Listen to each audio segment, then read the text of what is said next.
पाटलांना गोळ्या घालण्याची आम्ही सांगितलं होतं. फड म्हणल्यावर मग ते तिकडेच आलं पुन्हा हा परळीचं टोळी लाभार्थी हो. टोळी. तुम्ही नाही ऐकली का? काय वाटतं आपल्याला हे जेलमध्ये असं जर- नाही नाही, ये ना, ये येऊ द्या त्याला. त्याला ये, गोळ्या घालायला येणार आहे का मला ते चांगली गोष्ट आहे. तू ये तर फक्त तुला लक्षात येईल त्याचे दुष्परिणाम काय असते, परिणाम काय असते. काय आहे बरं का, एक ती माज आणि मस्ती आहे. आणि एवढा आमचा मोठा समाज संयमानं चाललाय. त्यांना वाईट दिवस बघायचे असतील, त्याला मी काय करू शकत नाही. पण तू फक्त ये, मग तुला कळल. आम्ही पण वाट बघतोय, तू ये, तुला त्या दिवसचा दिवस दिसल कसा असतो राज्यातला. तू नुसतं गोळ्या घालायचं लांबच राहिलं, तू नुसतं बघून पण जाय.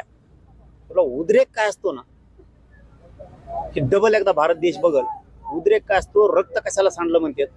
तुमचे पाय एकीकडे, हात एकीकडे, मुंडकं एकीकडे झालेले दिसेल. फक्त तुम्हाला गोळ्या घालून मारून दाखव, तुझं सुद्धा कोणी राहत नाही. हे पण ध्यानात ठेव. आमची तेवढी मजबूत एकजूट झाली, आमची सुद्धा मजबूत टीम आहे. तुम्ही काय टेन्शन घेऊ नका मला.